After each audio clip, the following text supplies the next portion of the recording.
Insurance cover का amount कितना होना चाहिए?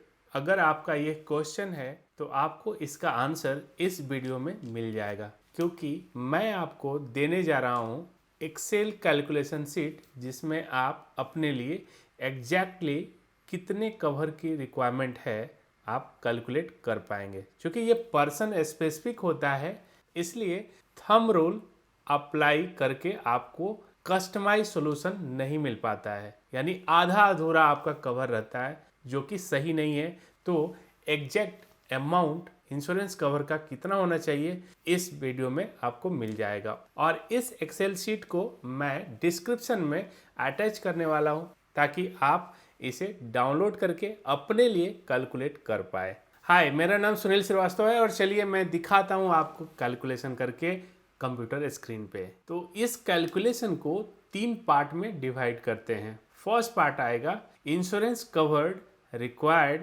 For family monthly expenses. तो फर्स्ट पार्ट के लिए एग्जाम्पल के लिए मैंने यहाँ पे 40,000 रुपीज़ का मंथली एक्सपेंसेस कैलकुलेट किया है।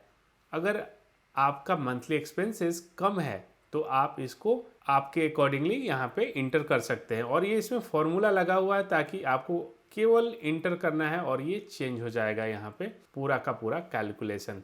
तो 30,000 हो या 50,000 हो, जितना भी मंथली एक्सपेंसेस हो आपका, आप जस्ट इसमें इंटर कर दीजिए और मंथली एक्सपेंस के लिए कितने कवर की रिक्वायरमेंट पड़ने वाली है उसका यहाँ पे आपको कैलकुलेशन मिल जाता है। इस कैलकुलेशन में मैं आपको ये बताना चाहूँगा कि क्यों इस तरह से किया हुआ है। अगर 50,000 का अगर आपका मंथली एक्सपेंसेस है तो आपको 1,20,00,000 रुपीज़ की रिक्वायरमेंट होने वाली है केवल फैमिली एक्सपेंसेस के लिए। इसका जो कैलकुलेशन है वो इस तरह से किया हुआ है, जो भी मंथली है उसको मल्टीप्लाई किया है 12 से और मल्टीप्लाई बाय 20। अभी 20 से क्यों किया है? क्योंकि आपको जो ये अमाउंट यहाँ पे दिख रहा है, यानी ईयरली एक्सपेंसेस का 20 टाइम्स कवर होना चाहिए। 20 टाइम्स क्यों होना चाहिए, इसके पीछे का एक लॉजिक है, और लॉजिक ये है कि ये अमाउंट अगर फिक्स डिपॉजिट में भी रखा जाए तो मंथली एक्सपेंसेस के लिए उतने अमाउंट फैमिली को मिलते रहेंगे ताकि फैमिली का एक्सपेंसेस ईजिली चलता रहे, इसमें किसी भी तरह का फाइनेंशियल प्रॉब्लम ना आए। तो 1,20,00,000 अगर बैंक अकाउंट में भी हो तो साल का 6% से 7,20,000 रुपीज़ का अमाउंट फैमिली को मिलता है, जो कि अगर हम डिवाइड करते हैं इसको 12 मंथ से अगर डिवाइड करते हैं तो यहाँ पे जो अमाउंट आता है वो होता है 60,000 रुपीज़, यानी जो रिक्वायर्ड अमाउंट है उससे ज़्यादा ही आता है। और यहाँ पे ज़्यादा लेने का पर्पज़ ये है, रीज़न ये है कि इन्फ्लेशन का इफ़ेक्ट आएगा कुछ सालों में, तो वो कम ना पड़े उसके लिए आपको थोड़ा एक्स्ट्रा रखना चाहिए। तो ये अमाउंट हो गया केवल फैमिली के मंथली एक्सपेंसेस के लिए। ये अमाउंट आप कैलकुलेट कर सकते हैं आपके अकॉर्डिंगली। अगर आपका 30,000 एक्सपेंसेस है तो 30, 50 है तो 50 के अकॉर्डिंगली कर सकते हैं। अब चलिए मैं सेकंड पार्ट पे आता हूँ। सेकंड पार्ट है आपको कवर रखना चाहिए किड्स एजुकेशन के लिए। अगर एक बच्चा है, एक चाइल्ड है आपका, तो उसके अकॉर्डिंगली आपको रखना है। अगर 2 है तो 2 के अकॉर्डिंगली करना है। उसके हायर एजुकेशन के लिए आपको कवर लेके रखना होगा।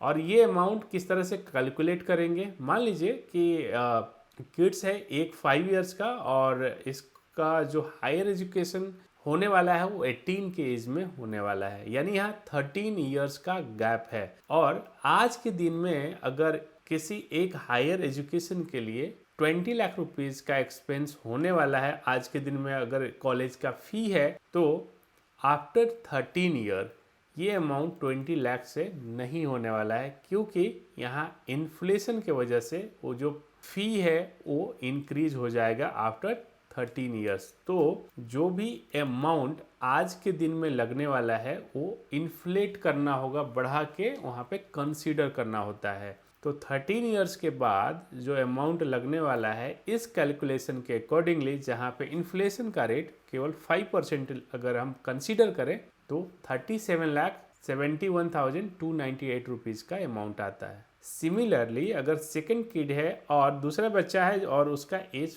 2 इयर्स का है फॉर एग्जाम्पल, तो यहाँ 16 इयर्स का गैप है और सेम इन्फ्लेशन रेट से देखें तो उसके हायर एजुकेशन के लिए 43 लाख रुपीज़ की रिक्वायरमेंट पड़ने वाली है। दोनों बच्चों के हायर एजुकेशन के लिए जो इंश्योरेंस कवर की रिक्वायरमेंट है वो है 81,37,000 रुपीज़ का। तो ये हुआ सेकंड पार्ट। थर्ड पार्ट में आते हैं। थर्ड पार्ट में आपको देखना होगा कि आपका कोई लोन अगर आउटस्टैंडिंग है और वो लोन पे कोई कवर लिया हुआ नहीं है, यानी लोन का कोई कवर नहीं है, तो आपको उसके लिए भी प्रोविज़न करना होगा। या तो आप लोन कवर ले लें या इंश्योरेंस कवर के साथ भी क्लब कर सकते हैं, उसमें कोई प्रॉब्लम नहीं है, एक्स्ट्रा कवर हो जाएगा आपके पास। या तो लोन कवर लें या टर्म पॉलिसी के साथ में भी उसको इंक्लूड किया जा सकता है।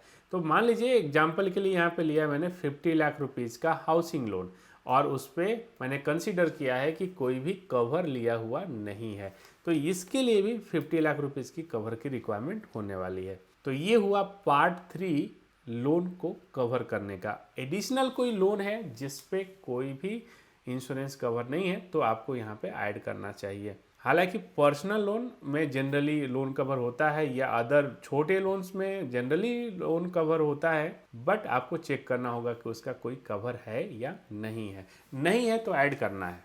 तो हम आ जाते हैं फाइनल रिक्वायरमेंट के ऊपर। अभी कितना रिक्वायरमेंट होगा अगर तीनों पार्ट को ऐड कर देते हैं, यानी 1,20,00,000 for regular monthly expenses for family. Second, cover required for kids education, ये हो गया सेकेंड पार्ट। और थर्ड पार्ट हो गया हाउसिंग लोन का कवर। ये तीनों कवर मिला के जो अमाउंट आता है that is 2,51,37,000 rupees. In case you have existing insurance cover तो आपको यहाँ से माइनस कर लेना है, उसको डिडक्ट कर लेना है और फाइनली जो अमाउंट बनता है उसका कवर आपको लेना चाहिए। तो इस एग्जाम्पल में जो कवर का अमाउंट की रिक्वायरमेंट है वो है 2,01,37,047 रुपीज़। प्रिसाइजली 2 करोड़ रुपीज़ का कवर होना ज़रूरी है इस सिनेरियो में।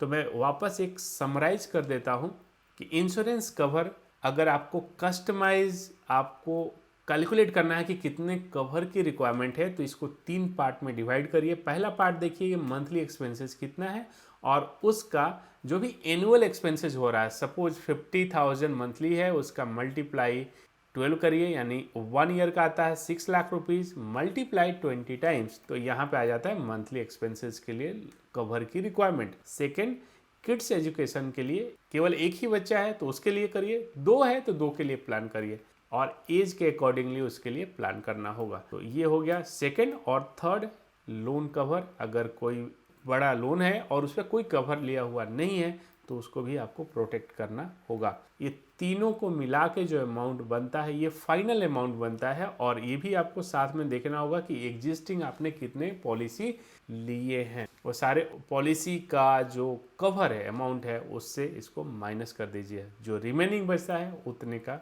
कवर आपको लेना चाहिए।